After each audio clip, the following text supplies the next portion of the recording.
विदर्भाच्या विकासाला चालना देण्यासाठी आणि नागपूर पुणे हा प्रवास आणखी जलद गतीने व्हावा यासाठी आजपासून नागपूर पुणे वंदे भारत एक्सप्रेस सुरू झाली आहे।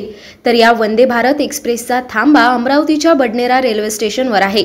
आज नागपूर पुणे वंदे भारत एक्सप्रेसच्या पहिल्या फेरीस बडनेरा येथील झेंडा थांबा व हिरवा झेंडा दाखवण्याचा शुभारंभ कार्यक्रमास खासदार बळवंत वानखडे, खासदार अनिल बोंडे, आमदार रवी राणा उपस्थित होते। या प्रसंगी त्यांनी प्रवाशांना व नागरिकांना संबोधित करत शुभेच्छा दिल्या। यावेळी अमरावती जिल्ह्यातील लोकप्रतिनिधींनी प्रवाशांसोबत संवाद देखील साधला। नवीन वंदे भारत एक्सप्रेसला झेंडा दाखवत एक्सप्रेस पुढील प्रवासाकरिता रवाना झाली। नागपूर पुणे वंदे भारत एक्सप्रेसचा बडनेरा थांबा मिळाल्यामुळे अमरावती जिल्ह्यातील प्रवाशांना मोठी सुविधा मिळणार आहे। विशेषतः पुण्यात शिक्षण घेणाऱ्या विद्यार्थ्यांना तसेच IT सेक्टर व इतर औद्योगिक क्षेत्रात नोकरी करणाऱ्या तरुणांना या गाडीमुळे जलद, सुरक्षित आणि आरामदायी प्रवासाचा पर्याय उपलब्ध झाला आहे। आज अतिशय अमरावतीकरांसाठी आनंदाची बाब आहे। अनिलजी बोंडे असतील, मी असेल, आम्ही सातत्याने या बाबीचा पाठपुरावा करत राहिलो माननीय रेल्वे मंत्र्याकडे। रेल्वे मंत्र्यांनी आम्हाला फार पूर्वीच आश्वासन दिलं होतं।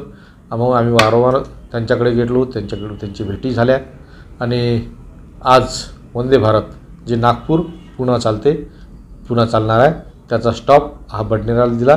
या निमित्तानं बडनेरा किंवा विदर्भातल्या अनेक लोकांना याचा फायदा होईल। अनेक लोक पुण्याला आहेत, नोकरीनिमित्तानं आहेत किंवा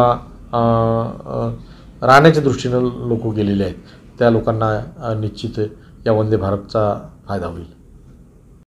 अत्यंत अमरावतीकरांसाठी आनंदाची बाब आहे की देशाचे पंतप्रधान मोदीजी, देशाचे रेल मंत्री अश्विनी वैष्णव, राज्याचे मुख्यमंत्री देवेंद्र फडणवीस साहेब आणि या ठिकाणी नवनीत राणांनी केलेला पाठपुरावा मोठ्या प्रमाणात आज वंदे भारत ही नागपूरपासून तर पुण्यापर्यंत ट्रेन आम्हाला मिळाली आणि पुण्याच्या ट्रेनची आतुरतेनं अमरावतीकर वाट पाहत होते। त्याचं स्टेशन हे बडनेरा स्टॉपेज मिळालं, हे सगळ्यात जास्त आमच्यासाठी आनंदाची बाब आहे।